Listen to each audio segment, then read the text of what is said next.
ದೇವರ ನಾಮಕ್ಕೆ ಸ್ತೋತ್ರವಾಗಲಿ. ಈ ಪರಿಶುದ್ಧ ದಿನದಲ್ಲಿ ಮತ್ತೊಂದು ಆವರ್ತಿ ದೇವರ ಸನ್ನಿಧಾನದಲ್ಲಿ ದೇವರನ್ನು ಆರಾಧಿಸುವುದಕ್ಕೆ, ದೇವರನ್ನು ಸ್ತುತಿಸುವುದಕ್ಕೆ ಸರ್ವಶಕ್ತನಾದ ದೇವರು ನಮ್ಮ ಜೀವಿತದಲ್ಲಿ ಈ ಒಂದು ಸಂದರ್ಭವನ್ನು, ಅವಕಾಶವನ್ನು, ದಿನವನ್ನು ಕೊಟ್ಟಿದ್ದಕ್ಕಾಗಿ ದೇವರಿಗೆ ಸ್ತೋತ್ರವನ್ನು ಸಲ್ಲಿಸುವ ಇಂದಿನ ಆರಾಧನೆಯನ್ನು ತಂದೆ, ಮಗ, ಪವಿತ್ರಾತ್ಮ ನಾಮದಲ್ಲಿ ನಾವು ಪ್ರಾರಂಭಿಸುವ ನಮ್ಮ ಶಿರಗಳನ್ನು ಬಾಗಿ ಪ್ರಾರ್ಥನೆಯನ್ನು ಮಾಡುವ. ಭೂಮಿ ಆಕಾಶವನ್ನು ಉಂಟು ಮಾಡಿರುವ ನಮ್ಮ ಪ್ರೀತಿಯ ತಂದೆಯಾದ ದೇವರೇ, ನಿಮ್ಮ ಪರಿಶುದ್ಧ ನಾಮಕ್ಕೆ ಅನಂತ ವಂದನೆಗಳು ಸ್ವಾಮಿ. ಈ ಮುಂಜಾನೆಯಲ್ಲಿ ಮತ್ತೊಂದು ಆವರ್ತಿ ನಿಮ್ಮ ಸನ್ನಿಧಾನಕ್ಕೆ ನಾವು ಸೇರಿ ಬರುವಂತೆ ಕೃಪೆ ಮಾಡಿದ್ದಕ್ಕಾಗಿ ಸ್ತೋತ್ರ. ಹೌದು ಕರ್ತನೆ, ಈ ಪ್ರಾರಂಭ ದಿನದಲ್ಲಿ ಕರ್ತನೆ ನಿಮ್ಮನ್ನು ಆರಾಧಿಸುವುದಕ್ಕೆ, ನಿಮ್ಮನ್ನು ಸ್ತುತಿಸುವುದಕ್ಕೆ ನಮ್ಮ ಜೀವಿತದಲ್ಲಿ ಮತ್ತೊಂದು ಅವಕಾಶವನ್ನು ಕೊಟ್ಟಿದ್ದಕ್ಕಾಗಿ ಸ್ತೋತ್ರ. ಈ ಮುಂಜಾನೆಯಲ್ಲಿ ಕರ್ತನೆ, ನೀವು ನಮಗೆ ಕೊಟ್ಟಿರುವಂಥ ಈ ಒಂದು ಸಂದರ್ಭವನ್ನು, ಅವಕಾಶವನ್ನು ದೇವರ ನಾಮದ ಮಹಿಮೆಗೋಸ್ಕರವಾಗಿ ನಾವು ಸಮರ್ಪಿಸುವಂತೆ ನಮ್ಮ ಜೀವಿತದಲ್ಲಿ ಕೃಪೆ ಮಾಡಿಬುದಾಗಿ ನಾವು ಪ್ರಾರ್ಥಿಸ್ತಾ ಇದ್ದೇವೆ. ದೇವದೂತರುಗಳಿರ ಪರಮ ಪ್ರಭಾವವು ಯೆಹೋವನದೇ ಎಂದು ಹೇಳಿ ಆತನನ್ನು ಕೊಂಡಾಡಿರಿ ಎಂಬ ನಮ್ಮ ವಾಕ್ಯದ ಪ್ರಕಾರವಾಗಿ ಈ ಮುಂಜಾನೆಯಲ್ಲಿ ಕರ್ತನೆ ಸಕಲ ಪ್ರಭಾವವನ್ನು, ಮಹಿಮೆಯನ್ನು ಕರ್ತನೆ ನಿಮಗೆ ಸಲ್ಲಿಸಿ ನಿಮ್ಮನ್ನು ಆರಾಧಿಸುವಂತೆ ನಮ್ಮನ್ನು ಯೋಗ್ಯರನ್ನಾಗಿ ಮಾರ್ಪಡಿಸೆಂಬುದಾಗಿ ಪ್ರಾರ್ಥಿಸ್ತಾ ಇದ್ದೇವೆ. ಆರಾಧನೆಗೆ ಅಡ್ಡಿಯಾಗಿ ನಮ್ಮ ಜೀವಿತದಲ್ಲಿರುವಂಥ ಎಲ್ಲ ತಪ್ಪುಗಳನ್ನು, ಪಾಪಗಳನ್ನು ಮತ್ತೊಂದು ಆವರ್ತಿ ನಿನ್ನ ರಕ್ತದಿಂದ ತೊಳೆದು ನಮ್ಮನ್ನು ಶುದ್ಧಿಪಡಿಸಿ ಎಂಬುದಾಗಿ ನಾವು ಅರಿಕೆ ಮಾಡುವಂಥವರಾಗಿದ್ದೇವೆ. ಪ್ರಾರ್ಥನೆಗಳಿಗಾಗಿ ಸ್ತೋತ್ರ. ಯೇಸು ಕ್ರಿಸ್ತನ ನಾಮದಲ್ಲಿ ಬೇಡುತ್ತೇವೆ ನಮ್ಮ ಪ್ರೀತಿಯ ತಂದೆ, ಆಮೆನ್. ದೇವನಾಮಕ್ಕೆ ಸ್ತೋತ್ರ. ಈ ಮುಂಜಾನೆಯಲ್ಲಿ ಮತ್ತೊಂದು ಆವರ್ತಿ ದೇವರ ಸನ್ನಿಧಾನದಲ್ಲಿ ದೇವರನ್ನು ಆರಾಧಿಸಿ ದೇವರನ್ನು ಮಹಿಮೆಪಡಿಸುವುದಕ್ಕೆ ದೇವರು ನಮ್ಮ ಜೀವಿತದಲ್ಲಿ ಈ ಒಂದು ಅವಕಾಶವನ್ನು, ಸಂದರ್ಭವನ್ನು ಕೊಟ್ಟಿದ್ದಕ್ಕಾಗಿ ದೇವರಿಗೆ ವಂದನೆಯನ್ನು ನಾವು ಸಲ್ಲಿಸುವ.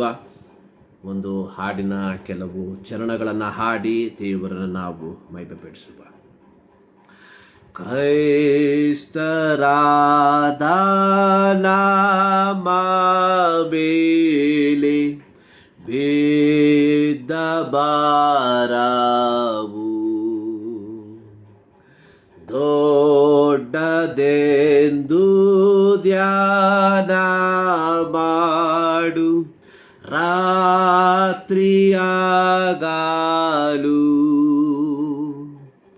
ಭ್ರಾತರಾದ ಅನ್ಯಜನ ನಾವು ಪ್ರೀತಿಸಿ ರಕ್ಷಕನ ಹತ್ರ ತರುವ ಹಂಗು ಇರುವುದು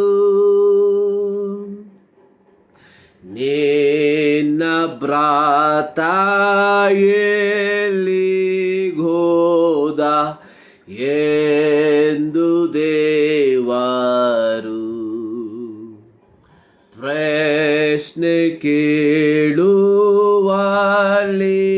ಯಾವ ಉತ್ತರ ಕೊಟ್ಟೆವು. ಭ್ರಾತರಾದ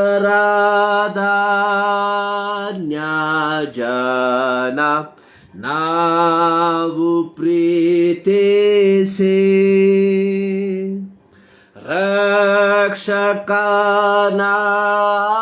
ಹತ್ರ ತರುವ ಹಂಗು ಇರುವುದು ನೀನು ಇರುವಂತ ಪ್ರತಿ ಸ್ಥಳದಲ್ಲಿಯೂ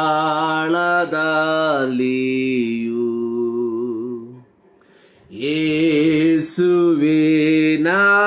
ಮಾತಿನಂತೆ ನಿತ್ಯವರ್ತಿಸು.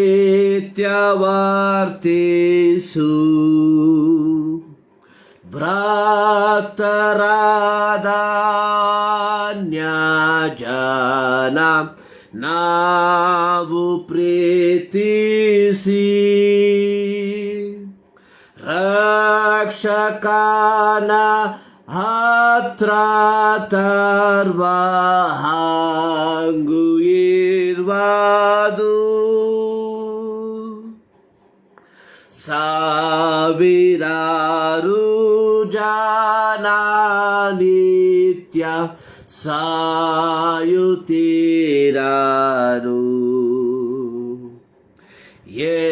ಎಚ್ಚರಿಕೆ ವಾಕ್ಯ ಹೇಳಿ ಪ್ರಾಣ ಕಾಪಾಡು. ಭ್ರಾತರಾದ ಅನ್ಯಜನ ನಾವು ಪ್ರೀತಿಸಿ ರಕ್ಷಕನ ಹತ್ರ ತರುವ ಹಂಗು ಇರ್ವದು. ಪಾಪಿಯನ್ನು ರಕ್ಷಿಸುವ ಪ್ರತಿಯೊಬ್ಬನು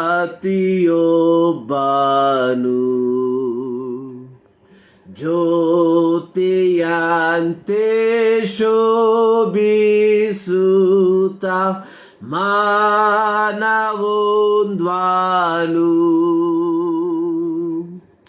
ಭ್ರಾತರಾದ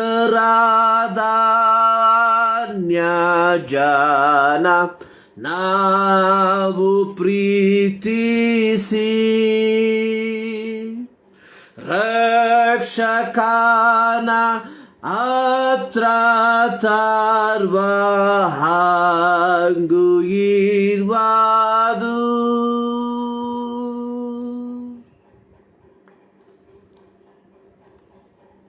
ದೇವರ ನಾಮಕ್ಕೆ ಸ್ತೋತ್ರವಾಗಲಿ.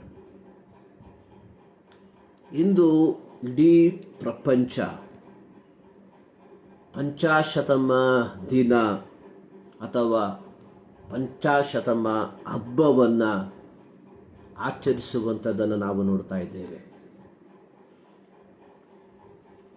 ಪಂಚಾಶತಮ ದಿನ ಅಥವಾ ಪಂಚಾಶತಮ ಹಬ್ಬ ಅನ್ನುವಂಥದ್ದು ನಮ್ಮ ಕರ್ತನಾದ ಯೇಸು ಕ್ರಿಸ್ತನು ತಂದೆ ತನಗೆ ವಹಿಸಿದ ದೌತ್ಯವನ್ನು ಪೂರೈಸಿ ಮಾನವ ಕುಲದ ಪಾಪಗಳಿಗಾಗಿ ತನ್ನನ್ನು ಯಜ್ಞಾರ್ಪಿತನಾಗಿ ಅರ್ಪಿಸಿ ಶಾಸ್ತ್ರದಲ್ಲಿ ಬರೆದಿರುವ ಪ್ರಕಾರ ಆತನು ಪುನರುತ್ಥಾನವನ್ನು ಹೊಂದಿ ಸುಮಾರು 40 ದಿವಸ ತನ್ನ ಶಿಷ್ಯರಿಗೆ ಕಾಣಿಸಿಕೊಂಡು ಅವರನ್ನು ಧೈರ್ಯಪಡಿಸಿ ಅವರನ್ನು ಬಲಪಡಿಸಿ ತಾನು ಈ ಲೋಕದಲ್ಲಿ ಇರುವಾಗಲೇ ತನ್ನ ತರುವಾಯ ತನ್ನ ಶಿಷ್ಯರ ಸಂಗಡ ತಾನು ಪ್ರಾರಂಭಿಸಿದಂತಹ ಸೇವೆಯನ್ನ ಮುಂದುವರಿಸಿಕೊಂಡು ಹೋಗಲು ಪವಿತ್ರಾತ್ಮನೆಂಬ ಸಹಾಯಕನನ್ನ ನಾನು ನಿಮಗೆ ಕಳುಹಿಸಿ ಕೊಡುತ್ತೇನೆ ಎಂದು ವಾಗ್ದಾನ ಮಾಡಿದ ವಾಗ್ದಾನ ಅಪೊಸ್ತಲರ ಕೃತ್ಯ 2ನೇ ಅಧ್ಯಾಯದಲ್ಲಿ ನಾವು ನೋಡುವ ಪ್ರಕಾರ ಪಂಚಾಶತಮ ದಿನದಂದು ದೇವರ ಪವಿತ್ರಾತ್ಮನು ಕೂಡಿ ಬಂದಿದ್ದಂತಹ ಜನರ ಮೇಲೆ ಆತನು ಬಂದು ವಾಸಿಸಿದನು ಎಂಬುದಾಗಿ ನೋಡುತ್ತೇವೆ. ಇದು ಇಡೀ ಪ್ರಪಂಚ ಈ ಪಂಚಾಶತಮ ದಿನವನ್ನ ಪಂಚಾಶತಮ ಹಬ್ಬವನ್ನ ಆಚರಿಸುವಂತದಾಗಿ ನೋಡುತ್ತೇವೆ. ಪೆಂಟಕೋಸ್ಟ್ ಎಂಬುದಾಗಿ ನೋಡುವಾಗ ಇದು 50 ದಿನವನ್ನ ಸೂಚಿಸುವಂತದಾಗಿದೆ. ನಿಜವಾದ ಪಂಚಾಶತಮ ದಿನದ ಅರ್ಥವೇನಾಗಿದೆ? What is the true meaning of Pentecost? ಇದು ಅನೇಕರು ಈ ಒಂದು ದಿನವನ್ನ ವಿವಿಧ ರೀತಿಯಲ್ಲಿ ವಿವಿಧ ಆಯಾಮಗಳಲ್ಲಿ ಆಚರಿಸುವಂಥದ್ದನ್ನು ನಾವು ನೋಡುತ್ತೇವೆ.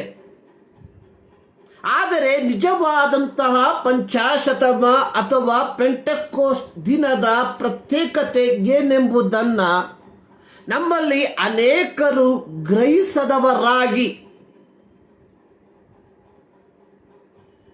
ಕೇವಲ ಅಂತೆ ಕಂತೆಗಳ ಕಥೆಯನ್ನ ಕೇಳಿಕೊಂಡು ಅದಕ್ಕೆ ಅನುಗುಣವಾಗಿ ಈ ದಿನವನ್ನ ನಾವು ಆಚರಿಸುವಂತವರಾಗಿದ್ದೇವೆ. ಒಂದು ಕತೆ ಈ ರೀತಿ ಇದೆ. ಒಬ್ಬ ಹೆಣ್ಣು ಮಗಳು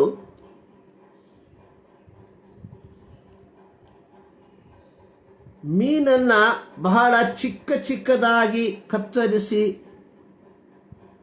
ಅದನ್ನ ಸಾರು ಮಾಡ್ತಿದ್ರು.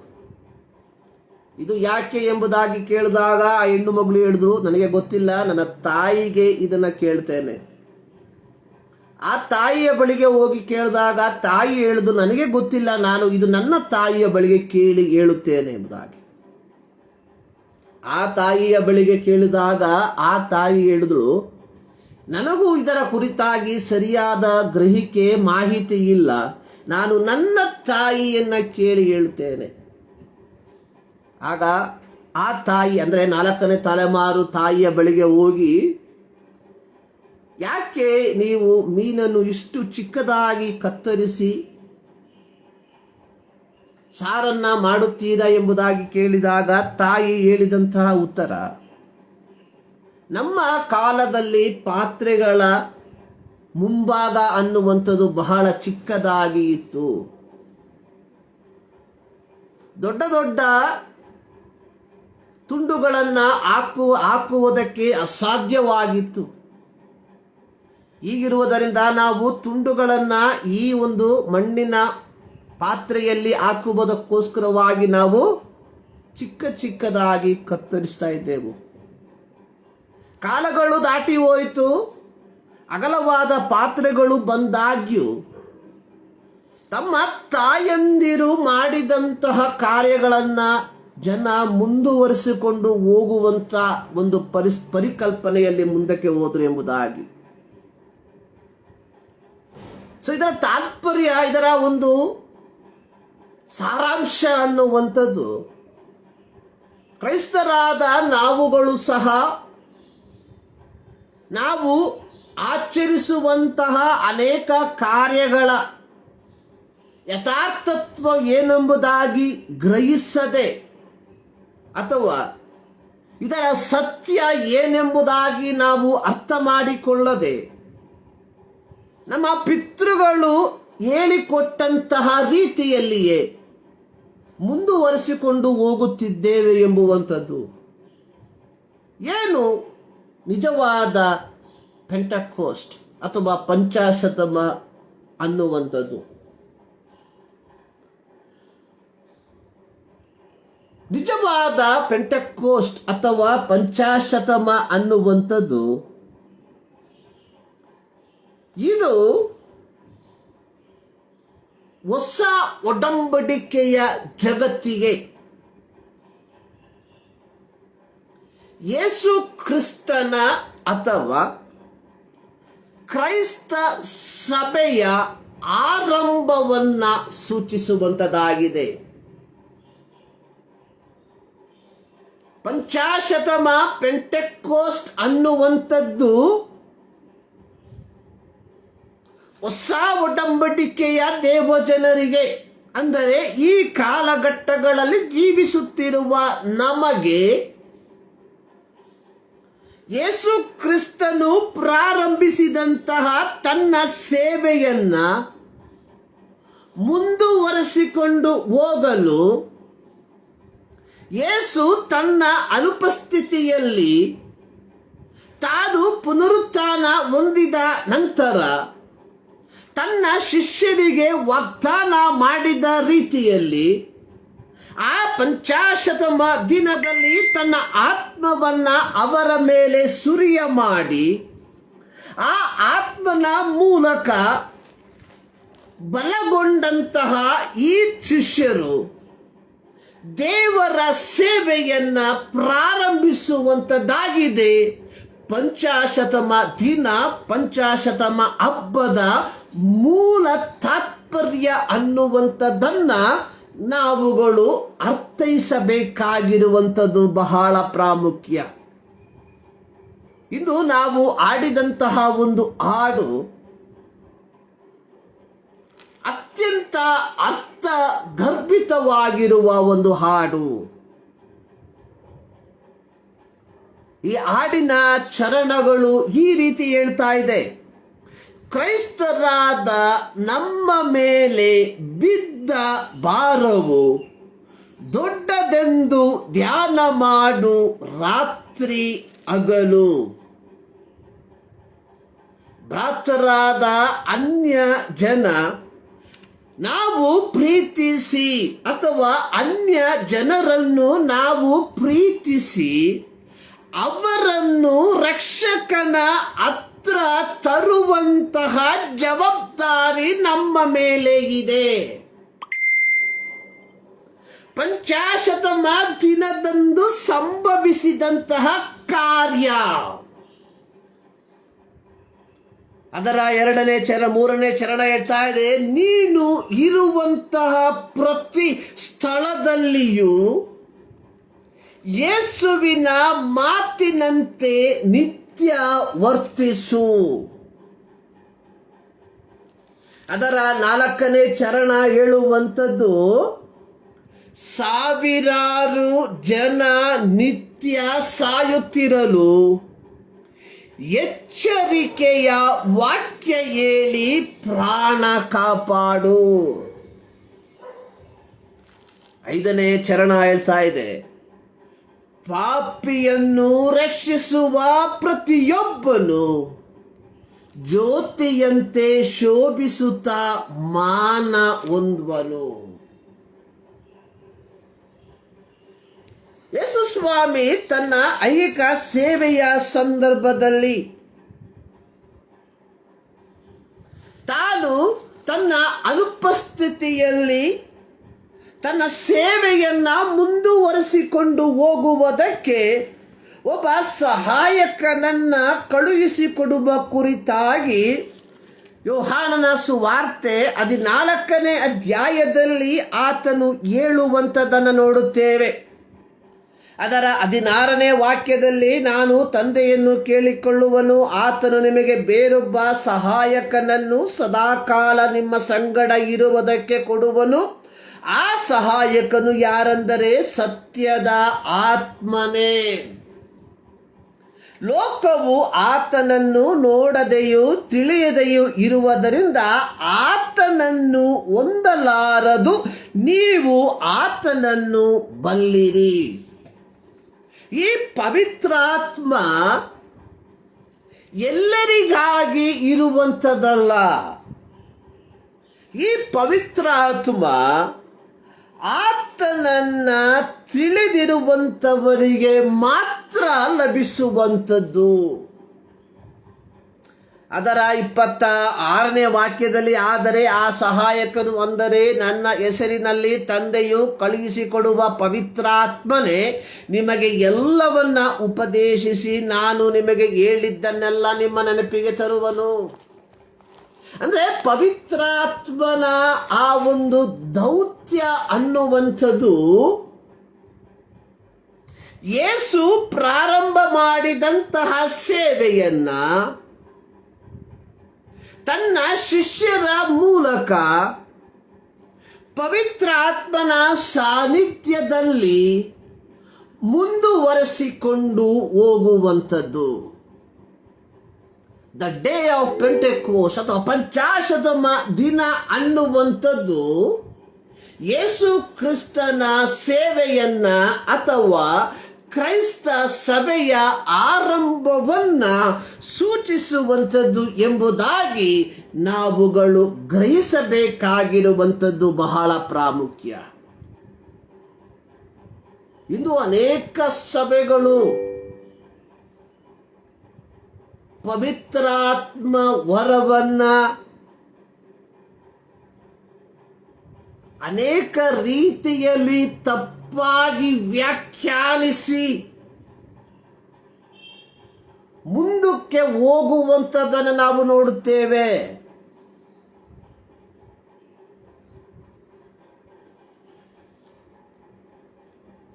ಹಳೆಯ ಒಡಂಬಡಿಕೆಯಲ್ಲಿಯೂ ಈ ಪಂಚಾಶತಮ ದಿನದ ಹಬ್ಬದ ಕುರಿತಾಗಿ ಬರೆದಿರುವಂಥದ್ದನ್ನು ನಾವು ನೋಡುತ್ತೇವೆ. ಈ ಪಂಚಾಶತಮ ಹಬ್ಬ ಅಥವಾ ಪಂಚಾಶತಮ ದಿನ ಕೇವಲ ಹೊಸ ಒಡಂಬಡಿಕೆಗೆ ಮಾತ್ರ ಸೀಮಿತವಾಗಿರುವಂಥದ್ದಲ್ಲ. ಹಳೆಯ ಒಡಂಬಡಿಕೆಯಲ್ಲಿಯೂ ಈ ಹಬ್ಬದ ಕುರಿತಾಗಿ ಬರೆದಿರುವಂಥದ್ದನ್ನು ಯಾಜಕ ಕಾಂಡ ಹಾಗೂ ಧರ್ಮೋಪದೇಶ ಕಾಂಡ ಪುಸ್ತಕಗಳಲ್ಲಿ ಬರೆದಿರುವಂಥದ್ದನ್ನು ನಾವು ನೋಡುತ್ತೇವೆ. ಯಾಜಕ ಕಾಂಡ ಅದರ 23ನೇ ಅಧ್ಯಾಯದಲ್ಲಿ ಇದರ ಕುರಿತಾಗಿ ನಾವು ನೋಡುತ್ತೇವೆ. ಇಸ್ರಾಯೇಲರು ಆಚರಿಸಬೇಕಾದ ಹಬ್ಬದ ಕುರಿತಾಗಿ ನಾವು ನೋಡುವಂಥದ್ದು. ಅದೇ ರೀತಿಯಲ್ಲಿ ಧರ್ಮೋಪದೇಶ ಕಾಂಡ 16ನೇ ಅಧ್ಯಾಯದಲ್ಲಿಯೂ ಇಸ್ರಾಯೇಲರು ಆಚರಿಸಬೇಕಾದ ಹಬ್ಬದ ಕುರಿತಾಗಿ ನಾವು ನೋಡುವಾಗ ಅಲ್ಲಿಯೂ ಸಹ ಈ ಪಂಚಾಶತಮ ದಿನ ಅಥವಾ ಹಬ್ಬದ ಕುರಿತಾಗಿ ಸರ್ವಶಕ್ತನಾದ ದೇವರು ಮೋಶೆಯ ಮೂಲಕವಾಗಿ ಇಸ್ರಾಯೇಲರಿಗೆ ಆಜ್ಞಾಪಿಸಿರುವಂಥದ್ದನ್ನು ನಾವು ನೋಡುತ್ತೇವೆ. ಧರ್ಮೋಪದೇಶ ಕಾಂಡ 16ನೇ ಅಧ್ಯಾಯದ ಅದರ 5ರಿಂದ 11 ವಾಕ್ಯಗಳನ್ನು 12 ವಾಕ್ಯಗಳನ್ನು ನಾವು ಕೂಲಂಕುಷವಾಗಿ ಕಲಿಯುವಾಗ ಇಲ್ಲಿ ಪಂಚಾಶತಮ ದಿನವನ್ನು ಅಥವಾ ಪಂಚಾಶತಮ ಜಾತ್ರೆಯನ್ನು ಆಚರಿಸಬೇಕಾದ ವಿಧಾನದ ಕುರಿತಾಗಿ ಅದನ್ನು ಯಾವ ದಿನದಲ್ಲಿ ಆಚರಿಸಬೇಕು ಎಂಬುವಂಥದ್ದನ್ನು ಸ್ಪಷ್ಟವಾಗಿ ಬರೆದಿರುವುದಾಗಿ ನಾವು ನೋಡುತ್ತೇವೆ. ಹಳೆಯ ಒಡಂಬಡಿಕೆಯಲ್ಲಿ ಪಂಚಾಶತಮ ಹಬ್ಬವನ್ನ ಅಥವಾ ಪಂಚಾಶತಮ ಜಾತ್ರೆಯನ್ನ ಅವರು ಆಚರಿಸುತ್ತಿದ್ದಂಥದ್ದು ದೇವರು ಇಸ್ರಾಯೇಲರನ್ನ ಐಗುಪ್ತದ ದಾಸತ್ವದಿಂದ ಬಿಡುಗಡೆ ಮಾಡಿ ಅವರು ಪಸ್ಕ ಹಬ್ಬವನ್ನ ಆಚರಿಸಿದ ತದನಂತರವಾಗಿ ಸುಮಾರು 50 ದಿನಗಳ ಅಂತರವನ್ನ, ಅಂದರೆ ಸುಮಾರು 7 ವಾರಗಳ ನಂತರ ಬರುವ ಸಬ್ಬತ್ ದಿನದಲ್ಲಿ ಈ ಪಂಚಾಶತಮ ಹಬ್ಬವನ್ನ ಆಚರಿಸುತ್ತಿದ್ದರು ಎಂಬುದಾಗಿ ನಾವು ನೋಡ್ತೇವೆ. ಧರ್ಮೋಪದೇಶ ಕಾಂಡದಲ್ಲಿ ಅದನ್ನು ನಾವು ನೋಡುವಾಗ ಇಸ್ರಾಯೇಲ್ ಮಕ್ಕಳು ಐಗುಪ್ತ ದೇಶದಿಂದ ಹೊರಟು ಬಂದು ಅವರು ಕಾನಾನ್ ದೇಶವನ್ನ ತಲುಪಿ ಬಿತ್ತನೆಯನ್ನ ಮಾಡಿ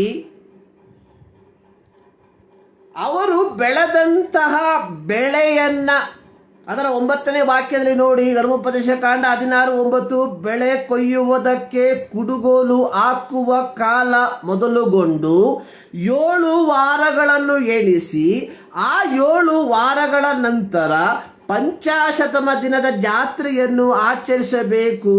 ನಿಮ್ಮ ದೇವರಾದ ಯೆಹೋವನು ನಿಮಗೆ ಅನುಗ್ರಹಿಸಿದ ಬೆಳೆಗೆ ತಕ್ಕಷ್ಟು ಕಾಣಿಕೆಯನ್ನು ನೀವು ಆತನಿಗೋಸ್ಕರ ತರಬೇಕು ಮತ್ತು ಆತನು ತನ್ನ ಹೆಸರನ್ನು ಸ್ಥಾಪಿಸುವುದಕ್ಕೆ ಆದುಕೊಳ್ಳುವ ಸ್ಥಳದಲ್ಲಿ ನೀವು ನಿಮ್ಮ ಗಂಡು ಹೆಣ್ಣು ಮಕ್ಕಳು, ದಾಸಿಯರು, ತಾಯಿ ತಂದೆ ಇಲ್ಲದವರು, ವಿಧವೆಯರು ನಿಮ್ಮ ದೇವರಾದ ಯೆಹೋವನ ಸನ್ನಿಧಿಯಲ್ಲಿ ಸಂಭ್ರಮದಿಂದಿರಬೇಕು. ಐಗುಪ್ತ ದೇಶದಲ್ಲಿ ದಾಸರಾಗಿದ್ದೆವೆಂಬುದನ್ನು ನೀವು ನೆನಪಿಗೆ ತಂದುಕೊಂಡು ಈ ವಿಧಿಗಳನ್ನು ಅನುಸರಿಸಿ ನಡೆಯಬೇಕು.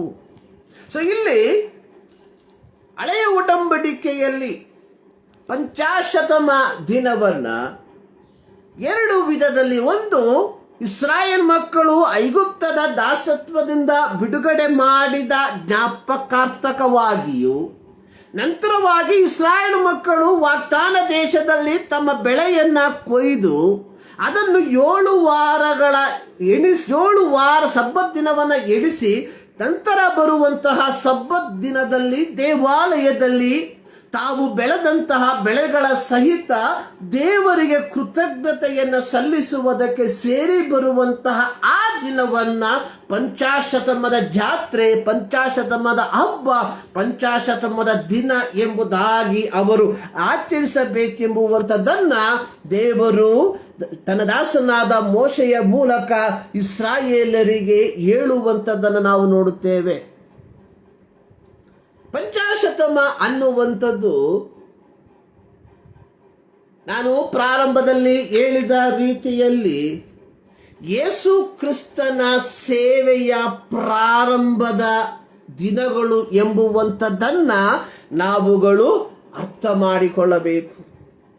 ಆದುದರಿಂದಲೇ ನಾವು ದೇವರ ವಾಕ್ಯವನ್ನ ಕಲಿಯುವಂತಹ ಸಂದರ್ಭದಲ್ಲಿ ಮತ್ತಾಯನ ಬರೆದ ಸುವಾರ್ತೆ ಅದರ 28ನೇ ಅಧ್ಯಾಯದಲ್ಲಿ ಯೇಸು ಸ್ವಾಮಿ ತಾನೇ ಹೇಳಿರುವಂತಹದ್ದನ್ನು ನಾವು ನೋಡುತ್ತೇವೆ. ನೋಡಿ, ಪರಲೋಕದಲ್ಲಿಯೂ ಭೂಲೋಕದಲ್ಲಿಯೂ ಎಲ್ಲ ಅಧಿಕಾರವು ನನಗೆ ಕೊಡಲ್ಪಟ್ಟಿದೆ, ಆದದ್ದನ್ನೇ ಹೊರಟು ಹೋಗಿ ಎಲ್ಲಾ ದೇಶಗಳ ಜನರನ್ನು ನನ್ನ ಶಿಷ್ಯರನ್ನಾಗಿ ಮಾಡಿರಿ. ಸೊ ನಾವು ಅಪೊಸ್ತಲರ ಕೃತ್ಯಗಳಲ್ಲಿ ಅಪೊಸ್ತಲ ಕೃತ್ಯಗಳನ್ನು ನಾವು ಕಲಿಯುವಂತಹ ಸಂದರ್ಭದಲ್ಲಿ 1ನೇ ಅಧ್ಯಾಯದಲ್ಲಿ ಅದರ 4-5 ವಾಕ್ಯದಲ್ಲಿ ನಾವು ನೋಡುತ್ತೇವೆ, ಇನ್ನು ಸ್ವಲ್ಪ ದಿನಗಳೊಳಗಾಗಿ ಪವಿತ್ರಾತ್ಮದಲ್ಲಿ ನಿಮಗೆ ಸ್ಥಾನವಾಗುವುದು. ಆದ ಕಾರಣ ನೀವು ಯೆರೂಸಲೇಮನ್ನು ಬಿಟ್ಟು ಹೋಗದೆ ತಂದೆ ಮಾಡಿದಂತಹ ನೀವು ನನ್ನಿಂದ ಕೇಳಿದಂತಹ ವಾಗ್ದಾನಕ್ಕೋಸ್ಕರವಾಗಿ ಕಾದುಕೊಂಡಿರ್ರಿ.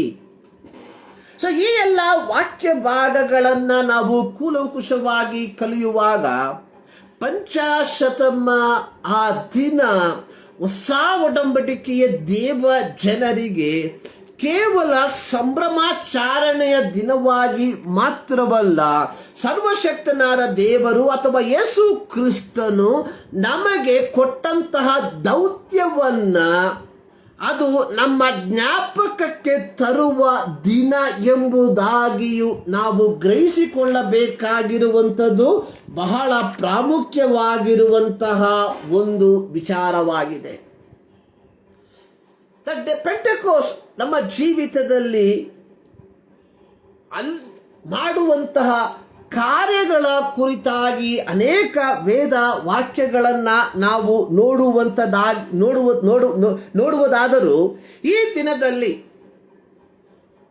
ಅಪೊಸ್ತಲರ ಕೃತ್ಯ 2ನೇ ಅಧ್ಯಾಯದಲ್ಲಿ ಬರೆದಿರುವಂತಹ ಕೆಲವು ಮಾತುಗಳನ್ನ ನಿಮ್ಮ ಮಧ್ಯದಲ್ಲಿ ಹಂಚಿಕೊಳ್ಳುವುದಕ್ಕೆ ನಾನು ಬಯಸುವಂತವನಾಗಿದ್ದೇನೆ.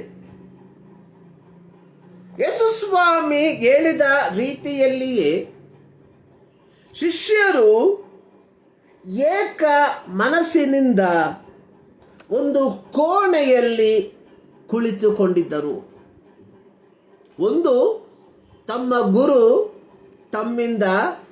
ತಮ್ಮ ಬಳಿಯಲ್ಲಿ ಇಲ್ಲದೆ ಇರುವಂತಹ ಒಂದು ಸಂದರ್ಭ. 2, ಯಹೂದ್ಯರು ಅಥವಾ ಯಹೂದ್ಯ ಮತಾವಲಂಬಿಗಳು ಅವರನ್ನ ಪೀಡಿಸುವುದಕ್ಕೋಸ್ಕರವಾಗಿ ಹೊಂಚು ಹಾಕಿರುವಂತಹ ಒಂದು ಸಂದರ್ಭ.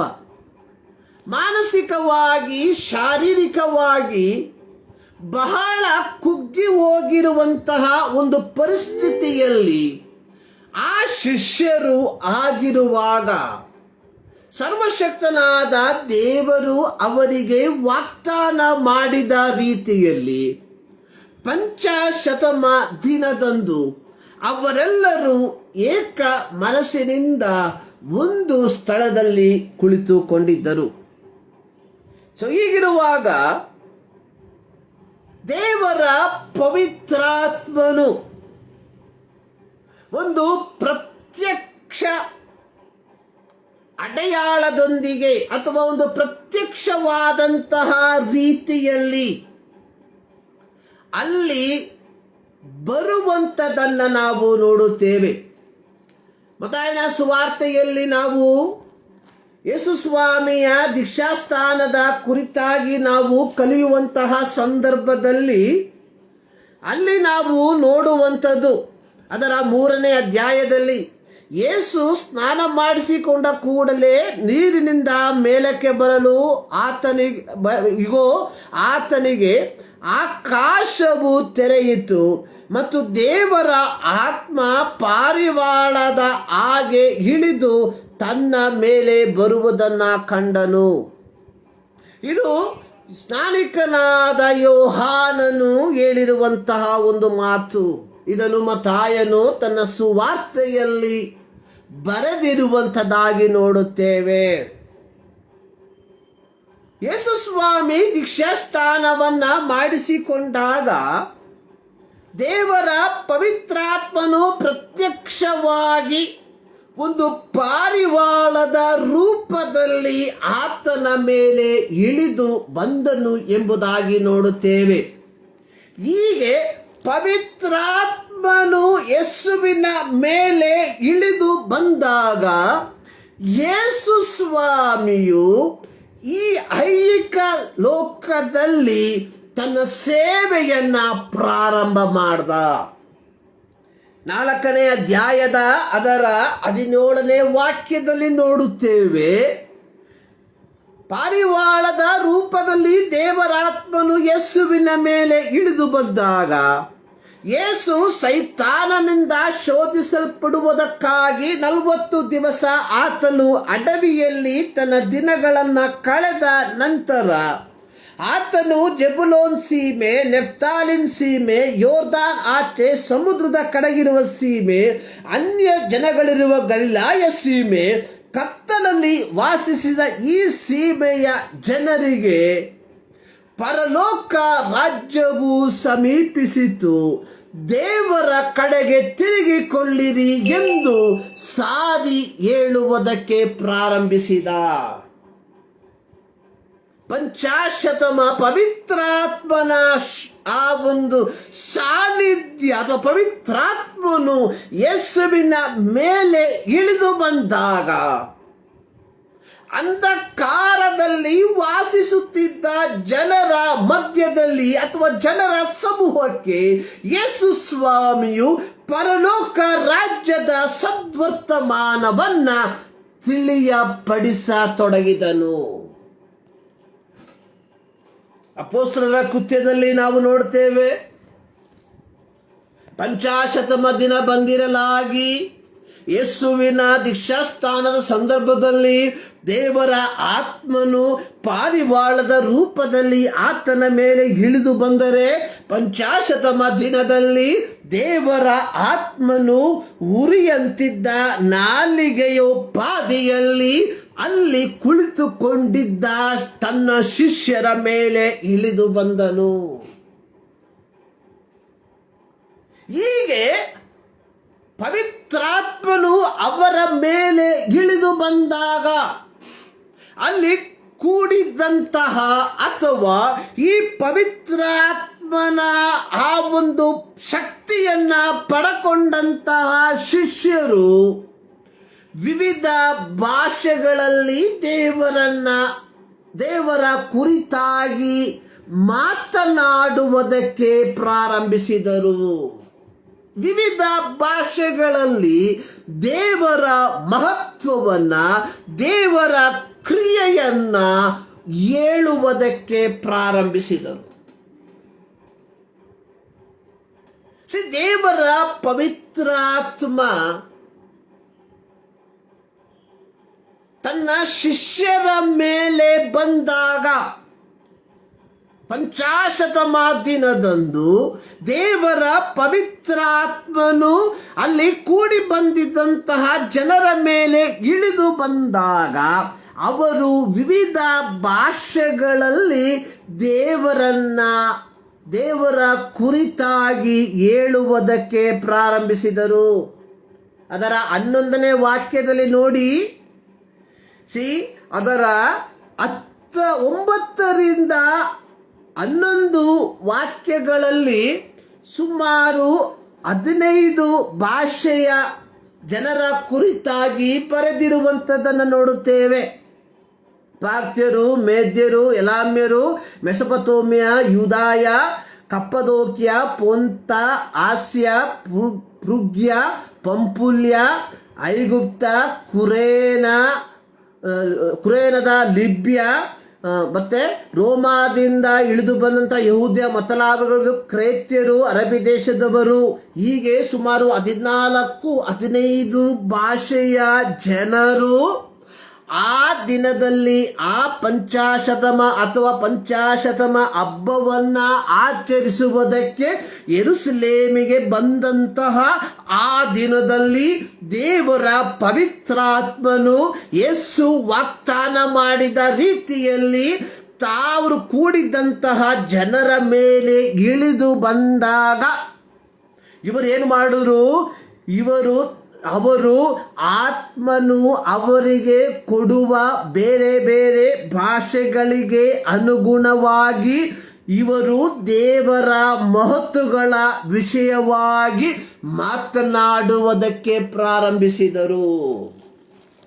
ಪವಿತ್ರಾತ್ಮ ಅನ್ನುವಂಥದ್ದು ಈ ಒಂದು ಭಾಗದಲ್ಲಿ ದೇವರು ತನ್ನ ಮಹತ್ವವನ್ನ ಇತರ ಜನರಿಗೆ ತೋರ್ಪಡಿಸಿಕೊಳ್ಳುವಂಥದ್ದಾಗಿ ನೋಡುತ್ತೇವೆ.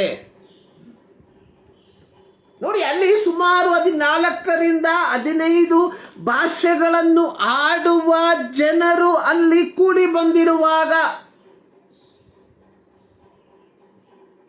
ಅವರೆಲ್ಲರೂ ಪವಿತ್ರಾತ್ಮನು ಅವರಿಗೆ ನುಡಿಯುವ ಪ್ರಕಾರ ವಿವಿಧ ಭಾಷೆಗಳಲ್ಲಿ, ಅಂದರೆ ಅಲ್ಲಿ ಕೂಡಿ ಬಂದಿದ್ದಂತಹ ಜನರಿಗೆ ಅರ್ಥವಾಗುವ ರೀತಿಯಲ್ಲಿ ಅವರವರ ಭಾಷೆಗಳಲ್ಲಿ ದೇವರ ಮಹತ್ವವನ್ನ ಅವರು ಹೇಳುವುದಕ್ಕೆ ಪ್ರಾರಂಭಿಸಿದರು. ಪಂಚಾಶತಮ, ನಾನು ಪ್ರಾರಂಭದಲ್ಲಿ ಹೇಳಿದೆ, ಪಂಚಾಶತಮ ದಿನ ಅನ್ನುವಂಥದ್ದು ಹೊಸ ಒಡಂಬಡಿಕೆಯ ದೇವ ಜನರಿಗೆ ಯೇಸು ಕ್ರಿಸ್ತನ ಅಥವಾ ಕ್ರೈಸ್ತ ಸಭೆಯ ಆರಂಭವನ್ನ ಸೂಚಿಸುವಂಥದ್ದು. ಹಳೆಯ ಒಡಂಬಡಿಕೆಯಲ್ಲಿ ಇಸ್ರಾಯೇಲ್ ಮಕ್ಕಳು ಸುಮಾರು 430 ವರ್ಷ ಐಗುಪ್ತದಲ್ಲಿ ವಾಸವಾಗಿದ್ದು, ಸರ್ವಶಕ್ತನಾದ ದೇವರು ಮೋಶೆಯ ನಾಯಕತ್ವದಲ್ಲಿ ಪಸ್ಕದ ಕುರಿಯನ್ನ ಕೊಯ್ಯುವುದರ ಮೂಲಕ ಐಗುಪ್ತರಿಗೆ ನ್ಯಾಯ ವಿಧಿಸಿ ಇಸ್ರಾಯೇಲರನ್ನ ಐಗುಪ್ತದ ದಾಸತ್ವದಿಂದ ಹೊರತಂದು ಸುಮಾರು 40 ವರ್ಷ ಮರುಭೂಮಿಯಲ್ಲಿ ಅವರನ್ನ ಮಾರ್ಗ ನಡೆಸಿ ಅವರಿಗೆ ವಾಗ್ದಾನ ಮಾಡಿದ ದೇಶದಲ್ಲಿ ಅವರನ್ನು ಸ್ಥಿರಪಡಿಸಿ ಅವರು ಅಲ್ಲಿ ಬೀಜವನ್ನ ಬಿತ್ತಿ ತಮ್ಮ ಬೆಳೆಯ ಪ್ರಥಮ ಫಲವನ್ನ ಕೊಯ್ದು ಸುಮಾರು 40 ದಿವಸ 50 ದಿನಗಳ ನಂತರ ದೇವರನ್ನ ಸ್ತುತಿಸುವುದಕ್ಕೆ, ದೇವರಿಗೆ ಕೃತಜ್ಞತೆಯನ್ನು ಸಲ್ಲಿಸುವುದಕ್ಕೆ ಕೂಡಿ ಬರುವಂತ ದಿನವಾಗಿತ್ತು ಪಂಚಾಶತಮ ದಿನ. ಅಲ್ಲಿ ಇಸ್ರಾಯೇಲರಿಗೆ ಒಂದು ಆರ್ಥಿಕವಾದ ಆಶೀರ್ವಾದಗಳನ್ನ ಸರ್ವಶಕ್ತನಾದ ದೇವರು ದಯಪಾಲಿಸಿರುವುದಾದರೆ, ಹೊಸ ಒಡಂಬಡಿಕೆಯ ದೇವ ಜನರಿಗೆ ದೇವರು ಕೊಟ್ಟಿರುವಂತಹ ಆಶೀರ್ವಾದ ಅನ್ನುವಂಥದ್ದು ಆತ್ಮಗಳನ್ನ ಗೆಲ್ಲುವಂಥದ್ದಾಗಿದೆ. ಇದು ಪಂಚಾಶತಮ ದಿನ. ಪಂಚಾಶತಮ ದಿನ ಅನ್ನುವಂಥದ್ದು ಭಾನುವಾರದ ದಿನದಲ್ಲಿ ಸಭೆಯಲ್ಲಿ ಅನ್ಯ ಭಾಷೆಗಳನ್ನ ಆಡುವಂಥದ್ದಲ್ಲ. ನಾನು ಪ್ರಾರಂಭದಲ್ಲಿ ಹೇಳಿದ ಕಥೆ ಹೇಳಿದಲ್ಲ, 4ನೇ ತಲೆಮಾರು, ಅಂದಿನ ಪಾತ್ರೆಗಳ ಬಾಯಿ ಚಿಕ್ಕದಾಗಿದ್ದರಿಂದ ಚಿಕ್ಕ ಚಿಕ್ಕ ತುಂಡುಗಳನ್ನ ಹಾಕಿ ಅವರು ಭೋಜನವನ್ನ ತಯಾರಿಸುತ್ತಿದ್ದರು. ಆದರೆ ಕಾಲ ಮಾರೋಯ್ತು, ಬದಲಾಯಿತು. ದೊಡ್ಡ ದೊಡ್ಡ ಪಾತ್ರೆಗಳು ಬಂದಾಗ್ಯೂ ಈಗಲೂ ಚಿಕ್ಕ ಚಿಕ್ಕ ತುಂಡುಗಳನ್ನು ಕತ್ತರಿಸ್ತದೆ. ಕಾರಣ ನನ್ನ ತಾಯಿ ನನ್ನ ಪಾರಂಪರ್ಯ ಹೀಗೆ ಹೇಳ್ತಾ ಇದೆ. ಆದುದರಿಂದ ಅದೇ ಪಾರಂಪರ್ಯವನ್ನು ನಾನು ಮುಂದುವರಿಸಿಕೊಂಡು ಹೋಗ್ತಾ ಇದ್ದೇನೆ. ಕ್ರೈಸ್ತತ್ವ ಅನ್ನುವಂಥದ್ದು ಪಾರಂಪರ್ಯದ ಮೇಲೆ ಅವಲಂಬಿತವಾಗಿರುವಂಥದ್ದಲ್ಲ, ಸತ್ಯ ವೇದದ ಮೇಲೆ ಅವಲಂಬಿತವಾಗಿರುವಂಥದ್ದನ್ನ ನಾವುಗಳು ಎಂದಿಗೂ ಮರೆಯಬಾರದು. ನೋಡಿ ಏನಾಯ್ತು ಪಂಚಾಶತಮ ದಿನದಲ್ಲಿ. ಇಲ್ಲಿ ನಾವು ಒಂದು ವಿಚಾರವನ್ನು ಗ್ರಹಿಸಿಕೊಳ್ಬೇಕು. ಅಂದು ಪಂಚಾಶತಮ ದಿನದಂದು ಯೆರೂಸಲೇಮಿನಲ್ಲಿ ಸುಮಾರು 14-15 ಭಾಷೆಗಳನ್ನು ಆಡುವ ಜನರು ಸೇರಿ ಬಂದಿದ್ದರು. ಅವರೆಲ್ಲರಿಗೂ ಶಿಷ್ಯರು ಮಾತನಾಡುವಂತಹ ಅಂದು ಸರ್ವೇ ಸಾಮಾನ್ಯವಾಗಿ ಉಪಯೋಗಿಸುವಂತಹ ಅರಾಮಿಯ ಭಾಷೆ ಎಲ್ಲರಿಗೂ ಅರ್ಥವಾಗುವಂಥದ್ದಾಗಿತ್ತು. ಆದಾಗ್ಯೂ ಪವಿತ್ರಾತ್ಮನು ಪ್ರತಿಯೊಬ್ಬರು ಅವರವರ ಭಾಷೆಗಳಲ್ಲಿ ದೇವರ ಮಹತ್ವ ಮಹತ್ವವನ್ನ ಕುರಿತಾಗಿ ಹೇಳುವಂಥದ್ದನ್ನು ಕೇಳುವ ಹಾಗೆ ಮಾಡಿದ. ನಂತರವಾಗಿ ಅದರ 14ನೇ ವಾಕ್ಯದಲ್ಲಿ ನಾವು ನೋಡುತ್ತೇವೆ, ಪೇತ್ರನು ಎದ್ದು ನಿಂತುಕೊಂಡು ಏನು ಮಾಡ್ತಾ ಇದ್ದಾನೆ, ಆ ಜನರಿಗೆ ಗಟ್ಟಿಯಾದ ಧ್ವನಿಯಿಂದ ಪ್ರಸಂಗವನ್ನು ಮಾಡುವುದಕ್ಕೆ ಪ್ರಾರಂಭಿಸಿದ. ಸೊ ಇಲ್ಲಿ ಪೇತ್ರ ಈ 15 ಭಾಷೆಗಳಲ್ಲಿ ಪ್ರಸಂಗ ಮಾಡುತ್ತಲ್ಲ,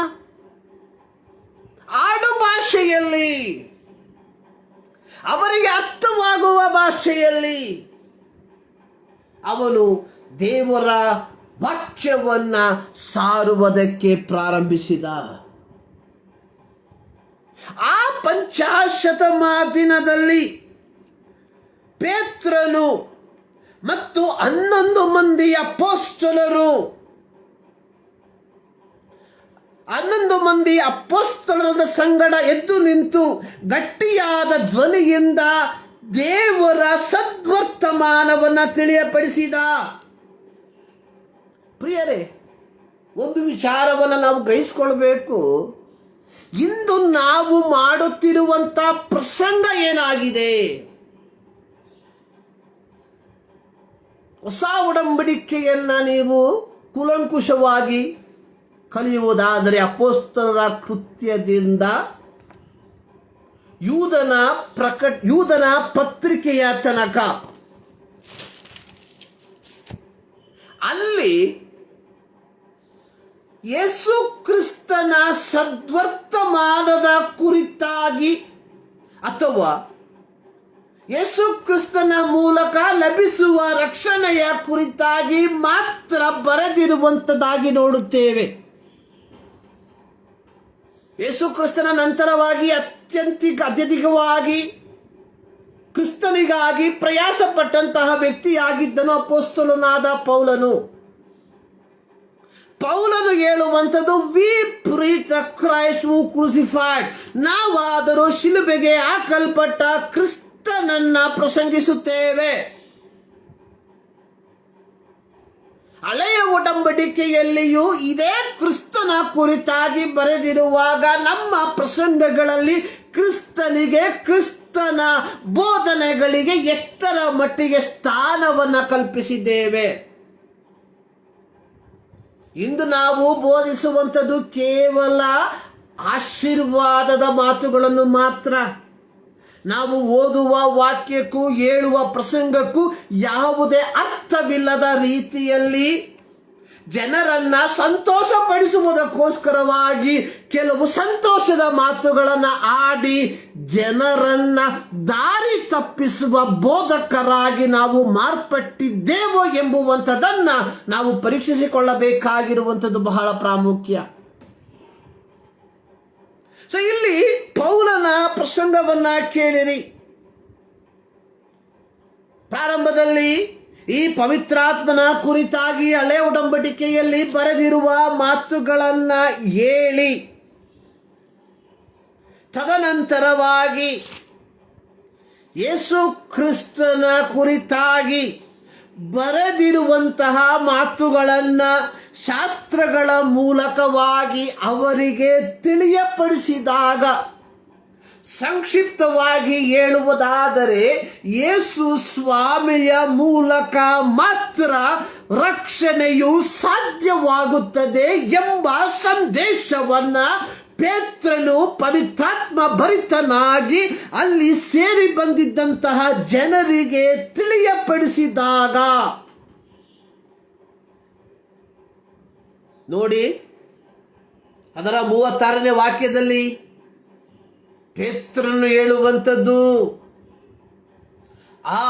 ಆದದರಿಂದ ನೀವು ಶಿಲುಬೆಗೆ ಹಾಕಿಸಿದ ಈ ಯೇಸುವನ್ನೇ ದೇವರು ಒಡೆಯನ್ನಾಗಿಯೂ ಕ್ರಿಸ್ತನನ್ನಾಗಿಯೂ ಮಾಡಿದ್ದಾನೆಂಬುದು ಇಸ್ರಾಯೇಲ್ ಕುಲದವರಿಗೆಲ್ಲ ನಿಸ್ಸಂದೇಹವಾಗಿ ತಿಳಿದಿರಲಿ ಎಂಬುದಾಗಿ ಘಂಟಾಘೋಷವಾಗಿ ಹೇಳಿದಾಗ, ನೋಡಿ ಇಂದಿನ ಅಧ್ಯಾಯವನ್ನು ನಾವು ಕಲಿಯುವಾಗ ಪ್ರತ್ಯೇಕವಾಗಿ ಯೋಹಾನ ಸುವಾರ್ತೆಯ ಕೊನೆಯ ಅಧ್ಯಾಯದಲ್ಲಿ ನಾವು ಅದರ 20ನೇ ಅಧ್ಯಾಯದಲ್ಲಿ ನಾವು ನೋಡುವಂತಹ ಸಂದರ್ಭದಲ್ಲಿ ಯಹೂದ್ಯರಿಗೆ ಭಯಪಟ್ಟು ಅದರ ಯೋಹಾನ 20:19 ವಾಕ್ಯ, ಯಹೂದ್ಯರಿಗೆ ಭಯಪಟ್ಟು ತಾವು ಬಾಗಿಲನ್ನ ಮುಚ್ಚಿಕೊಂಡು ಅವಿತು ಕುಳಿತುಕೊಂಡಿದ್ದಂತಹ ಶಿಷ್ಯರ ಮೇಲೆ ಪವಿತ್ರಾತ್ಮನು ಇಳಿದು ಬಂದಾಗ ಪೇತ್ರನು ಹೇಳುವಂಥದ್ದು, ನೀವು ಶಿಲುಬೆಗೆ ಹಾಕಿಸಿದ ಈ ಯೇಸುವನ್ನೇ ದೇವರು ಒಡೆಯನನ್ನಾಗಿಯೂ ಕ್ರಿಸ್ತನನ್ನಾಗಿಯೂ ಮಾಡಿದ್ದಾನೆಂದು ಇಸ್ರಾಯೇಲ್ ಕುಲದವರಿಗೆಲ್ಲ ನಿಸ್ಸಂದೇಹವಾಗಿ ತಿಳಿದಿರಲಿ. ಸೊ ಇದನ್ನ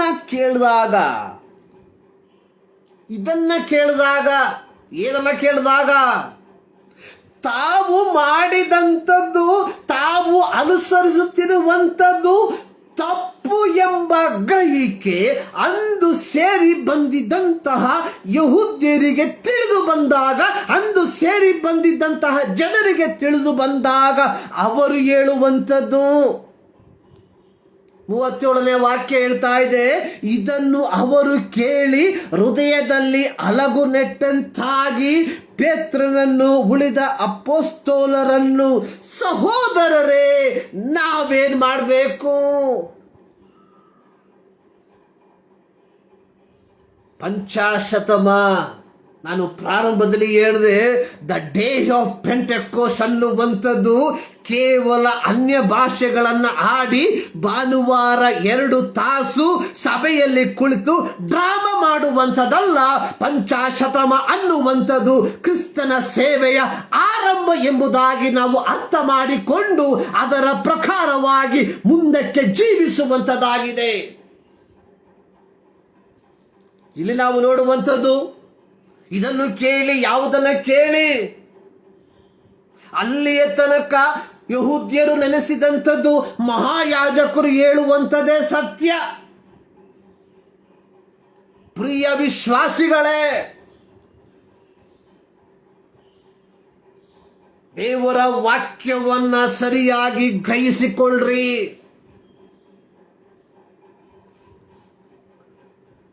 ಮೋಸ ಹೋಗ್ಬೇಡ್ರಿ. ಯೇಸು ಸ್ವಾಮಿಯ ಮರಣದ ಸಮಯ ಗೊತ್ತು. ಅವರೇನ್ ಮಾಡ್ತಾ ಇದ್ರು? ಯೇಸುವನ್ನ ಶಿಲುಬೆಗೆ ಹಾಕಿಸುವುದಕ್ಕೋಸ್ಕರವಾಗಿ ಜನರನ್ನ ಒಡಂಬಡಿಸಿದ್ರು. ಆ ಕಾಲದಲ್ಲಿ ಅತ್ಯಂತ ಕ್ರೂರ ವ್ಯಕ್ತಿಯಾಗಿದ್ದ ಬರಬ್ಬನನ್ನ ಬಿಡಿಸಿಕೊಂಡರು. ಯೇಸುವನ್ನ ಮಸ್ಸಿಯನನ್ನಾಗಿ ಅಂಗೀಕಾರ ಮಾಡುವುದಕ್ಕೆ ಅಂದಿನ ಧಾರ್ಮಿಕ ನಾಯಕರುಗಳು ಸಿದ್ಧರಿರಲಿಲ್ಲ. ಕಾರಣ, ಅವರು ಅವರ ಸ್ಥಾನಮಾನದ ಮೇಲೆ ಹೆಚ್ಚಿನ ಆಸಕ್ತಿಯನ್ನ ವಹಿಸಿಕೊಂಡಿದ್ದರು. ಆದುದರಿಂದಲೇ ಯೇಸು ಸ್ವಾಮಿ ತನ್ನ ಐಹಿಕ ಸೇವೆಯ ಸಂದರ್ಭದಲ್ಲಿ ತನ್ನನ್ನು ಹಿಂಬಾಲಿಸುತ್ತಿದ್ದ ಜನ ಸಮೂಹವನ್ನು ನೋಡಿ ಹೇಳಿದಂಥದ್ದು, ಕುರುಬನಿಲ್ಲದ ಕುರಿಗಳಂತೆ ಇವರು ತೊಳಲಿ ಹೋಗಿದ್ದಾರೆ ಎಂಬುದಾಗಿ. ಪ್ರಿಯರೇ, ಪಂಚಾಶತಮ ದಿನದಂದು ಪವಿತ್ರಾತ್ಮನು ಈ ಶಿಷ್ಯರ ಮೇಲೆ ಇಳಿದು ಬಂದಾಗ ಅದುವರೆಗೂ ಭಯಭೀತರಾಗಿ ಒಂದು ಕೋಣೆಯಲ್ಲಿ ಯಹೂದ್ಯರಿಗೆ ಭಯಪಟ್ಟು ಅವಿತು ಕುಳಿತುಕೊಂಡಿದ್ದಂತಹ ಶಿಷ್ಯರು ಪವಿತ್ರಾತ್ಮನ ಭರಿತರಾಗಿ ಯೇಸುವೆ ಒಡೆಯನೆಂದು, ಯೇಸುವೆ ಕ್ರಿಸ್ತನೆಂದು ಧೈರ್ಯವಾಗಿ ಪ್ರಸಂಗಿಸುವುದಕ್ಕೆ ಪ್ರಾರಂಭಿಸಿದರು. ಅಲ್ಲಿಗೆ ಮುಗಿಲಿಲ್ಲ ನೋಡಿ. ಅಲ್ಲಿ ಹೇಳುವಂಥದ್ದು, ಪೇತ್ರನು ಅವರಿಗೆ, ಜನರ ಪ್ರಶ್ನೆ, ನಾವೇನ್ ಮಾಡಬೇಕು? ಆ ಪ್ರಶ್ನೆಗೆ ಪೇತ್ರನ ಉತ್ತರ ನೋಡಿ. ನೀವು ನಿಮ್ಮ ಪಾಪಗಳು ಪರಿಹಾರವಾಗುವುದಕ್ಕಾಗಿ ಪ್ರತಿಯೊಬ್ಬರು ದೇವರ ಕಡೆಗೆ ತಿರುಗಿಕೊಂಡು, ನಾನು ಪ್ರಾರಂಭದಲ್ಲಿ ಹೇಳಿದೆ, ಮತ್ತಾಯನ ಸುವಾರ್ತೆ 4ನೇ ಅಧ್ಯಾಯದಲ್ಲಿ ಯೇಸು ದೀಕ್ಷಾಸ್ನಾನವನ್ನ ಮಾಡಿಕೊಂಡು ಪವಿತ್ರಾತ್ಮನು ಪಾರಿವಾಳದ ರೂಪದಲ್ಲಿ ಆತನ ಮೇಲೆ ಇಳಿದು ಬಂದಾಗ ಯೇಸು ಸ್ವಾಮಿ ಮಾಡಿದ ಪ್ರಸಂಗ, ಪರಲೋಕ ರಾಜ್ಯವು ಸಮೀಪಿಸಿತು, ದೇವರ ಕಡೆಗೆ ತಿರುಗಿಕೊಳ್ಳ್ರಿ. ಅಪೊಸ್ತಲರ ಕೃತ್ಯದಲ್ಲಿ ನೋಡ್ತಾ ಇದ್ದೇವೆ. ಉರಿಯುವ ನಾಲಿಗೆಯು ಪಾದಿಯಲ್ಲಿ ಪವಿತ್ರಾತ್ಮನು ಶಿಷ್ಯರ ಮೇಲೆ ಇಳಿದು ಬಂದಾಗ ಅವು ಪವಿತ್ರಾತ್ಮ ಭರಿತರಾಗಿ ಯೇಸುವೆ ಒಡೆಯನೆಂದು, ಯೇಸುವೆ ರಕ್ಷಕನೆಂದು ಜನರಿಗೆ ತಿಳಿಯಪಡಿಸಿದಾಗ ಜನರು ಈ ಪ್ರಸಂಗವನ್ನು ಕೇಳಿ ನಾವೇನು ಮಾಡಬೇಕು ಎಂಬುದಾಗಿ ಕೇಳಿಕೊಂಡಾಗ ಪೇತ್ರನು ಹೇಳುವಂಥದ್ದು, ಪ್ರತಿಯೊಬ್ಬರು ದೇವರ ಕಡೆಗೆ ತಿರುಗಿಕೊಳ್ಳ್ರಿ.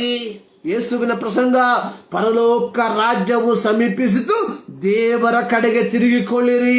ಪೇತ್ರನ ಪ್ರಸಂಗ, ನೀವು ನಿಮ್ಮ ಪಾಪಗಳು ಪರಿಹಾರವಾಗುವುದಕ್ಕಾಗಿ ಪ್ರತಿಯೊಬ್ಬರು ದೇವರ ಕಡೆಗೆ ತಿರುಗಿಕೊಳ್ಳಿರಿ.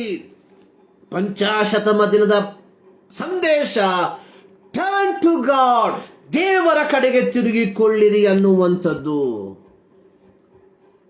ನನ್ನನ್ನು ಕೇಳುವ ಪ್ರಿಯ ದೇವ ಜನರೇ, how we celebrating the Pentecost? ಯಥಾರ್ಥವಾಗಿ ಈ ಪೆಂಟೆಕೋಸ್ಟ್ನ ಅರ್ಥವನ್ನು ನಾವು ಗ್ರಹಿಸಿಕೊಂಡಿದ್ದೇವಾ? ಸೊ ನನ್ನ ಜೀವಿತದಲ್ಲಿ what is the meaning of ಪೆಂಟೆಕೋಸ್ಟ್?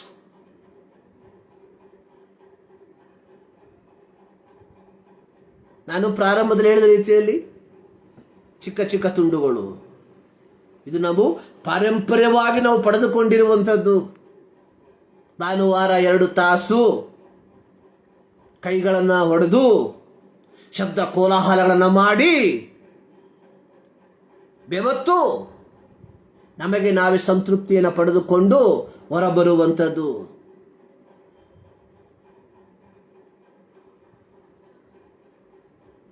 ಪಂಚಾಶತಮ ದಿನ ಬಂದಿರಲಾಗಿ ಪ್ರತಿಯೊಬ್ಬರು ಪಂಚಾಶತಮ ದಿನ ಬಂದಿರಲಾಗಿ ಅಲ್ಲಿ ಸೇರಿ ಬಂದಿದ್ದಂತಹ ಜನರಿಗೆ ಅವರ ಹಾಡು ಭಾಷೆಯಲ್ಲಿಯೇ ದೇವರ ಮಹತ್ವವನ್ನ ದೇವರ ಪವಿತ್ರಾತ್ಮನು ತಿಳಿಯಪಡಿಸಿದನು. ಪ್ರಿಯರೇ,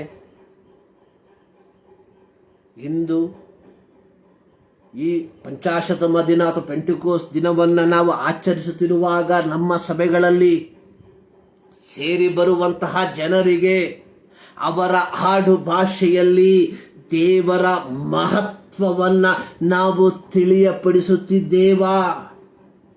ಪೇತ್ರನು ಹೇಳಿದ ರೀತಿಯಲ್ಲಿ ನೀವು ಪ್ರತಿಯೊಬ್ಬರು ದೇವರ ಕಡೆಗೆ ತಿರುಗಿಕೊಳ್ಳಿರಿ ಎಂಬ ಸಂದೇಶವನ್ನ ನಾವು ಹೇಳುವಂತವರಾಗಿದ್ದೇವ?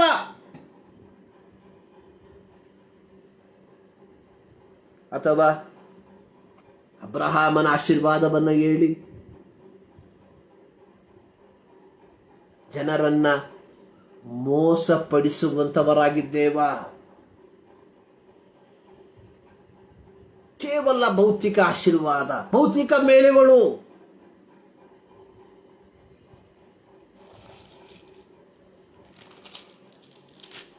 ಪವಿತ್ರಾತ್ಮ ಭರಿತನಾದಂತಹ ಇದೇ ಅಪೊಸ್ತಲರು ಅವರ ಪ್ರಸಂಗವನ್ನು ನಾವು ಒಂದೊಂದಾಗಿ ನಾವು ಕಲಿಯುವಂತಹ ಸಂದರ್ಭದಲ್ಲಿ ನೋಡಿ, 3ನೇ ಅಧ್ಯಾಯದಲ್ಲಿ ಪೇತ್ರ ಯೋಹಾನರು ಒಂದಾನೊಂದು ದಿನ ದೇವಾಲಯದಲ್ಲಿ ಒಬ್ಬ ಹುಟ್ಟು ಕುಂಟನನ್ನ ಸ್ವಸ್ಥಪಡಿಸಿದಂತಹ ಸಂದರ್ಭದಲ್ಲಿ ಅವರು ಹೇಳುವಂಥದ್ದು, ಆದುದರಿಂದ ದೇವರು ನಿಮ್ಮ ಪಾಪಗಳನ್ನು ಅಳಿಸಿ ಬಿಡುವ ಹಾಗೆ ನೀವು ಪಶ್ಚಾತ್ತಾಪಪಟ್ಟು ಆತನ ಕಡೆಗೆ ತಿರುಗಿಕೊಳ್ಳಿರಿ. ಸುವಾರ್ತೆ ಅನ್ನುವಂಥದ್ದು ಪ್ರಿಯರೇ, ದೇವರ ಕಡೆಗೆ ತಿರುಗಿಕೊಳ್ಳಿರಿ ಎಂಬ ಸದ್ವರ್ತಮಾನವನ್ನ ತಿಳಿಯಪಡಿಸುವಂಥದ್ದು. ನಮ್ಮ ಪ್ರಸಂಗ ಅನ್ನುವಂಥದ್ದು ಜನರನ್ನ ದೇವರ ಕಡೆಗೆ ನಡೆಸುವಂಥದ್ದು. ನಮ್ಮ ಪ್ರಸಂಗ ಅನ್ನುವಂಥದ್ದು ಜನರನ್ನು ಆತ್ಮಿಕವಾಗಿ ಬೆಳೆಸುವಂಥದ್ದು. ಇಲ್ಲ ಸಲ್ಲದ ಮೋಹದ ಮಾತುಗಳನ್ನ ಹೇಳುವಂಥದ್ದಲ್ಲ ನಮ್ಮ ಜವಾಬ್ದಾರಿ. ದೇವರು ನಮ್ಮನ್ನ ಕರೆದಿರುವಂಥದ್ದು ಜನರಿಗೆ ದೇವರ ಕಡೆಗೆ ತಿರುಗಿಕೊಳ್ಳುವಂತಹ ಸದ್ವರ್ತಮಾನವನ್ನು ತಿಳಿಯಪಡಿಸುವುದಕ್ಕೋಸ್ಕರವಾಗಿ. ಈ ಜವಾಬ್ದಾರಿಯನ್ನು ನಾವು ಮಾಡುತ್ತಿದ್ದೇವಾ? ನಾವು ಆಡಿದ್ವಿ. ಸಾವಿರಾರು ಜನ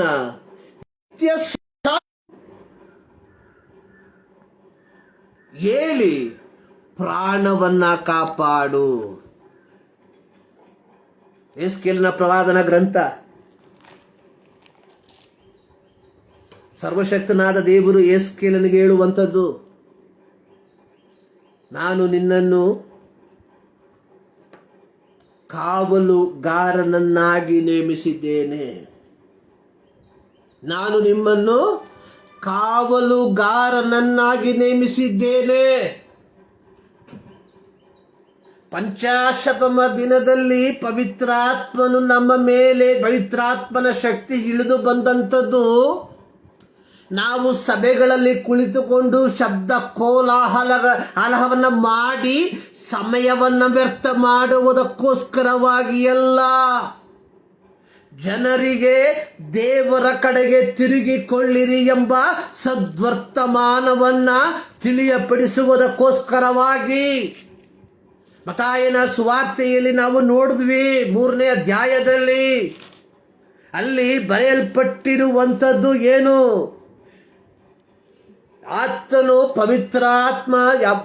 ಆತನು ಯೇಸುಸ್ವಾಮಿ ದೀಕ್ಷಾಸ್ಥಾನವನ್ನ ಮಾಡಿಸಿಕೊಂಡು ದೇವರ ಆತ್ಮವು ಪಾರಿವಾಳದೋಪಾದಿಯಲ್ಲಿ ಇಳಿದು ಬಂದಾಗ ಶಾಸ್ತ್ರ ಯೆಶಾಯನ ಪ್ರವಾದನ ಗ್ರಂಥದಲ್ಲಿ ಬರೆದಿರುವ ಪ್ರಕಾರ ಜೆಬುಲೋನ್ ಸೀಮೆ, ನೆಫ್ತಾಲಿನ್ ಸೀಮೆ, ಯೋರ್ದಾನ್ ಆಚೆ ಸಮುದ್ರದ ಕಡೆಗಿರುವ ಸೀಮೆ, ಅನ್ಯ ಜನಗಳಿರುವ ಗಲಿಲಾಯ ಸೀಮೆ, ಕತ್ತಲಲ್ಲಿ ವಾಸಿಸಿದ ಈ ಸೀಮೆಗಳ ಜನರಿಗೆ ದೊಡ್ಡ ಬೆಳಕು ಕಾಣಿಸಿತು.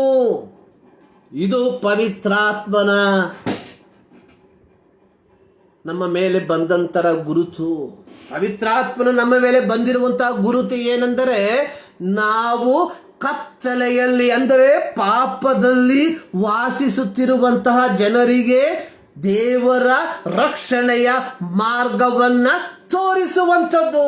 ಯೇಸು ಸ್ವಾಮಿ ಹೇಳಿದ, ನಾನೇ ಮಾರ್ಗವು ಸತ್ಯವೂ ಜೀವವೂ ಆಗಿದ್ದೇನೆ, ನನ್ನ ಮೂಲಕವಲ್ಲದೆ ಯಾರು ತಂದೆಯ ಬಳಿಗೆ ಬರೋದಿಲ್ಲ. ಪ್ರಿಯರೇ, ಈ ಮುಂಜಾನೆಯಲ್ಲಿ ದೇವರ ವಾಕ್ಯವನ್ನು ನಾವು ಕೇಳಿಸ್ಕೊಳ್ತಾ ಇದ್ದೇವೆ. ನಾವೆಲ್ಲರೂ ಪವಿತ್ರಾತ್ಮನ ಅಭಿಷೇಕವನ್ನ ಪಡೆದುಕೊಂಡವರು ಎಂಬುದಾಗಿ ನಾವು ನಮ್ಮನ್ನೇ ಹೊಗಳಿಕೊಳ್ಳುವಂಥವರಾಗಿದ್ದೇವೆ. ಆದರೆ ನಿಜವಾದ ಅಭಿಷೇಕ ನಮ್ಮ ಮೇಲೆ ಇದೆಯಾ? ಯೋಹಾನನ ಲೂಕನ ಬರೆದ ಸುವಾರ್ತೆ 4ನೇ ಅಧ್ಯಾಯದಲ್ಲಿ ಯೇಸು ಸ್ವಾಮಿ ತನ್ನ ಸೇವೆಯನ್ನು ಪ್ರಾರಂಭಿಸಿದ ಸಂದರ್ಭದಲ್ಲಿ ಒಂದು ಸಬ್ಬತ್ ದಿನದಲ್ಲಿ ನಜರೇತಿನ ಒಂದು ದೇವಾಲಯದಲ್ಲಿ ಆತನು ಹೋದಾಗ ಆತನ ಕೈಗೆ ಒಂದು ಸುರುಳಿಯನ್ನು ಕೊಟ್ಟರು. ಆ ಸುರುಳಿಯಲ್ಲಿ ಬರೆದಂಥ ಮಾತುಗಳು, ಕರ್ತನ ಆತ್ಮವು ನನ್ನ ಮೇಲೆ ಅದೇ, ಆತನು ನನ್ನನ್ನು ಬಡವರಿಗೆ ಶುಭ ವರ್ತಮಾನವನ್ನು ಸಾರುವುದಕ್ಕೆ ಅಭಿಷೇಕಿಸಿದನು. ಸೆರೆಯವರಿಗೆ ಬಿಡುಗಡೆಯಾಗುವುದು, ಕುರುಡರಿಗೆ ಕಣ್ಣು ಬರುವುದು, ಮನ ಮುರಿದವರನ್ನ ಬಿಡಿಸಿ ಕಳಿಸುವುದಕ್ಕೂ, ಕರ್ತನು ನೇಮಿಸಿರುವ ಶುಭ ವಚನವನ್ನ ಪ್ರಚುರಪಡಿಸುವುದಕ್ಕೂ ಆತನು ನನ್ನನ್ನು ಕಳುಹಿಸಿದ್ದಾನೆ. ಕರ್ತನ ಆತ್ಮ,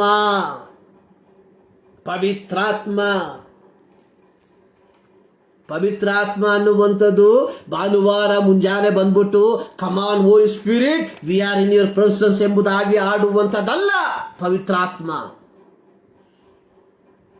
ನಾನು ಸಾಧಾರಣವಾಗಿ ಹೇಳ್ತೇನೆ, ಭಾನುವಾರ ಬೆಳಗ್ಗೆ ನಾವು ಬರ್ತೇವೆ, 10 ಗಂಟೆಗೋ 8 ಗಂಟೆಗೋ 7 ಗಂಟೆಗೋ 6 ಗಂಟೆಗೋ ವಾಟ್ ಆಫ್ ದ ಟೈಮ್ ಬಂದ ತಕ್ಷಣ ಮಾಡ್ತೇವೆ, come on Holy Spirit we are in your presence filled with your power. After the service ನಾವು ಹೇಳ್ತೀವಿ, let it be here, I am going my way, so next week I will come again. ದೇವರ ಪವಿತ್ರಾತ್ಮ ಬಂದು ಹೋಗುವಂಥದ್ದಲ್ಲ.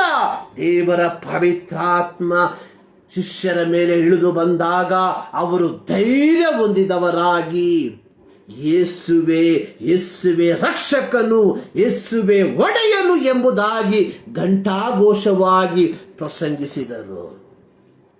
ಇದರ ಫಲವಾಗಿ 3,000 ಜನರು ಅಂದು ರಕ್ಷಣೆಯನ್ನು ಹೊಂದಿಕೊಂಡರು ಎಂಬುದಾಗಿ ನಾವು ನೋಡ್ತೇವೆ. 3,000 ಪೀಪಲ್. ಪ್ರಿಯರೇ, ಈ ಮುಂಜಾನೆಯಲ್ಲಿ ಒಂದು ನಿಮಿಷ ನಮ್ಮನ್ನೇ ಯೋಚಿಸಿಕೊಳ್ಳುವ. ಈ ಹಾಡಿನ ಚರಣ, ಅದರ 2, 3 ಮತ್ತು 4ನೇ ಚರಣವನ್ನು ಮತ್ತೊಂದು ರಾತ್ರಿ ಮಾಡುವ. ನೀನು ಇರುವಂತ ಪ್ರತಿ ಸ್ಥಳದಲ್ಲಿಯೂ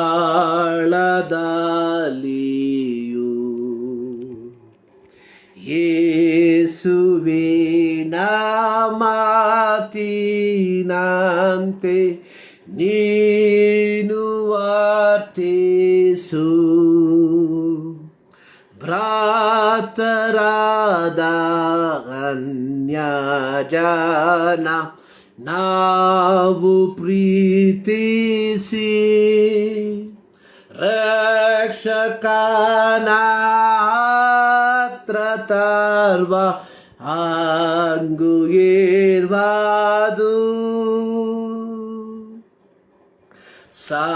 ಸಾವಿರಾರು ಜನ ನಿತ್ಯ ಸಾಯುತ್ತಿರಲು